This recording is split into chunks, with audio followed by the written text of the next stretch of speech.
Hello, welcome to DP motors. हाल ही में ही मैंने एक इंस्टाग्राम की रील में एक पॉडकास्ट देखा जिसमें हमारे फेमस यूट्यूबर गगन चौधरी अपने ईवी एक्सपीरियंस के बारे में बता रहे हैं। उन्होंने भी हाल ही में ही Punch EV long range variant ख़रीदा है जिसकी बैटरी 35 किलोवाट की ही है। तो उसमें उन्होंने अपने चार्जिंग एक्सपीरियंस के बारे में बताया कि घर में कितने रुपए की चार्ज होती है और बाहर कितने रुपए की चार्ज होती है और कितनी रेंज निकल के आती है। तो उन्होंने डीजल कार को हमारी ईवी से कंपेयर करा है। तो भाई वही फैक्ट्स एंड फिगर्स मैं चेक करना चाहूँगा कि भाई क्या है एक्चुअल फैक्ट्स एंड फिगर्स। उन्होंने जो अपने बताए वो और जो हम चेक करेंगे वो। हम 3 पॉइंट इसमें कवर करेंगे। पहला जो उन्होंने कहा है कि अगर घर में ना चार्ज करो तो ईवी पैसे भी नहीं बचाती है। दूसरा कि वो घर में अगर चार्ज करें तो 400 रुपये की उनकी चार्ज हो रही है और सिर्फ 250 किलोमीटर गाड़ी चल रही है उनकी। तीसरा पॉइंट उन्होंने जो बताया वो बताया कि अगर हम बाहर चार्ज कर रहे हैं किसी मतलब चार्जर से, AC DC चार्जर से, तो उनके 1200 से 1300 रुपये लग रहे हैं एक चार्ज के। तो हम यही सारा देखेंगे। हम घर पे चार्ज करेंगे, मेरे पे बाहर भी हमने चार्ज करी है, वहाँ का भी मेरे पास पूरा बिल है, तो मैं वो भी आपको दिखाऊंगा कि कितने में चार्ज हुई है। तो अब यही सब देखेंगे। चलो, अभी फ़िलहाल हम गाड़ी की बैटरी ड्रेन कर रहे हैं। तो फ़िलहाल इसकी बैटरी 8% है जैसा आप देख पा रहे होंगे। तो हम इसे चार्ज करेंगे 0 या 1% से ही चार्ज करेंगे। और हम जिससे चार्ज करेंगे वो है ये। इसमें आपके सारा कितने यूनिट लगी है वो सब आपकी इसमें इंफॉर्मेशन शो हो जाएगी। तो हम एक्चुअल फिगर्स आपको बता पाएंगे कि कितने पैसे लगे। हमारे यहाँ एक यूनिट कितने रुपए की है, वैसे 7.5 रुपये की है। तो उससे हम आपको पूरा फिगर्स चेक करके एकदम एक्यूरेट रेट बता पाएंगे। अब अगर हम बात करें सेकंड पॉइंट की, जो उन्होंने बताया है कि अगर हम ये बाहर चार्जिंग स्टेशन में चार्ज करें तो उसमें हमारे कितने रुपए लगते हैं। तो मेरे पे रिसेंटली का स्क्रीनशॉट मैं आपको स्क्रीन में दिखा दे रहा हूँ जो मैंने चार्ज करी है। जब मैंने स्टार्टिंग करी थी चार्ज तो 27% थी इसकी बैटरी और मैंने 99% तक चार्ज करी है और वो मेरे को अराउंड 562 रुपीज़ की पड़ी थी 27 से 99%। और बाकी अगर मैं फुल चार्ज करता 0 to 99 या 0 to 100 करता तो लगभग वो 800 अराउंड मुझे कॉस्ट करती। इवन 780 कुछ कर रही है, बट फिर भी चलो 800 ले लो।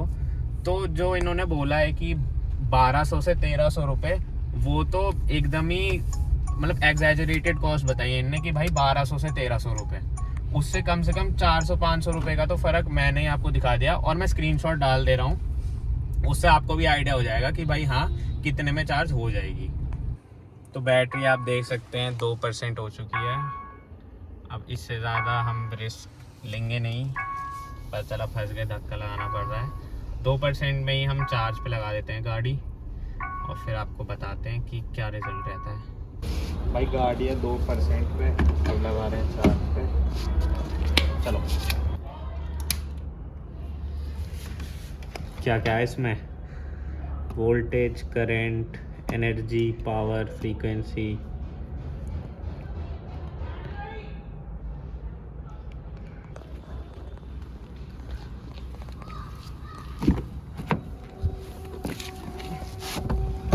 भाई गाड़ी 2% पे है, दिख रहा है कि चार्ज हो रही है गाड़ी। अब 2% से देखेंगे कितने लगेगा। 100% पे कितने रुपए लगेंगे। रात के बज रहे हैं 12 और हमारी गाड़ी 52% चार्ज हो चुकी है। इसमें आप देख पा रहे होंगे कि अभी तक 19 यूनिट ले चुकी है, 19 किलोवाट आवर। 1 किलोवाट आवर हमारा 1 यूनिट होता है, तो अभी तक 19 किलोवाट आवर ले चुकी है गाड़ी 52% चार्ज पर। तो भाई बात आती है अब कंक्लूजन की कि इस गाड़ी ने चार्ज के घर पे कितने रुपए लिए। तो भाई ये लो, हाँ, तो इसने लिए 37 किलोवाट आवर पूरी 100% चार्ज करने के। वीडियो आपको स्क्रीन में दिख जाएगी। तो भाई हमारे यहाँ जो इलेक्ट्रिसिटी की कॉस्ट है वो मैक्सिमम स्लैब जो है उसका वो 7.5 रुपीज़ है। तो अगर 7.5 रुपीज़ के हिसाब से मैं देखूँ 37 किलोवाट आवर, वो आपके बने 277 रुपीज़। ठीक है, 400 से तो बहुत ही कम है जो गगन भाई ने बताए। और अगर मैं कोई ऐसे बहुत बढ़िया ए टायर सिटी में रहें कि भाई गुड़गांव या एकदम मुंबई में 8 रुपए भी हम पर यूनिट लेके चलें तो भी हमारा 290 कुछ रुपीज़ आ रहा है। 300 ले लो, 300 रुपीज़ आ रहा है। और भाई रही कंपैरिजन जो उन्होंने करी कि डीजल गाड़ी और क्या बोलते हैं आपकी आइस व्हीकल से, तो भाई हमारे पास बलेनो भी है।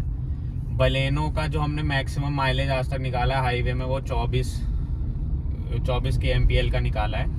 तो अगर मैं 24 kmpl का, इसकी मैं रेंज मैं खुद जब चलाता हूँ मैं 300 तक निकाल लेता हूँ विद AC, ठीक है। उसमें सिटी और हाईवे दोनों मिक्स्ड है।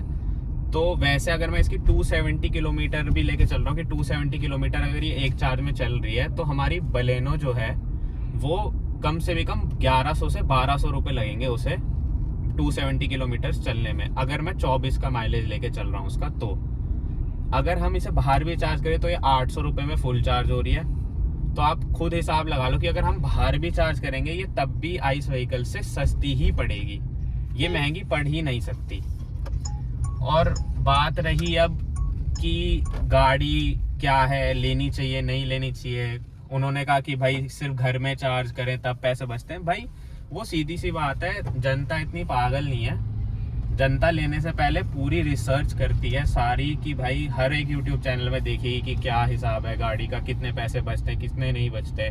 सबको पता है भाई ईवीज घर में चार्ज होगी तभी फायदेमंद है, बाहर चार्ज में इतनी फायदेमंद नहीं है। घर में इलेक्ट्रिसिटी भाई 7.5 रुपये यूनिट है, बाहर अगर आप किसी भी स्टैटिक में चार्ज करेंगे या टाटा पावर में चार्ज करेंगे तो भाई उसके पैसे ऑफकोर्स ही बात है वो 17-18 रुपये यूनिट, कहीं कहीं 22 रुपये यूनिट भी है। बट भाई बाहर भी चार्ज करके ना पैसे ये ज़्यादा ही बचा रही है इस व्हीकल से, और घर में चार्ज करके तो ये मतलब ये लगा लो 70-80% पैसे बचा रही है हमारे। और मैंने कभी ये नहीं कहा कि ईवी गाड़ी कभी प्राइमरी गाड़ी हो सकती है, कभी अभी तो ऐसा ज़माना आया ही नहीं कि मैं इसे अपनी प्राइमरी गाड़ी बना सकता हूँ। ये मेरी सेकेंडरी गाड़ी ही है, ये सिटी में चलने के लिए ही गाड़ी है मेरी। कभी ऐसा नहीं हुआ कि भाई मैं इसे बोलूँ कि प्राइमरी गाड़ी है, सट के कोई गाड़ी नहीं, कभी प्राइमरी गाड़ी नहीं हो सकती ईवी। अभी तो बाद में जब चार्जिंग स्टेशंस आपके बहुत सारे बन जाएंगे, अच्छी डेवलपमेंट हो जाएगी तब बन सकते हैं, बट अभी तो नहीं है वैसा सिस्टम हमारे इंडिया में। बस भाई यही है कंक्लूजन आज का कि भाई घर में चार्ज करी 277 रुपीज़ लगे, ठीक है। और मैं इस गाड़ी से आराम से 280 से 300 किलोमीटर निकाल लेता हूँ, ठीक है। और अगर ये 300 रुपये में भी चार्ज हो रही है ना घर पे और ये 270 किलोमीटर चल रही है तो भी ये 1.11 रुपीज़ कुछ लग रहे हैं पर किलोमीटर, जो कि बहुत ही बढ़िया है आइस व्हीकल से। तो यही कंक्लूजन है आज का। वीडियो को करते हैं यही समाप्त। अच्छी लगी हो लाइक कमेंट शेयर करें।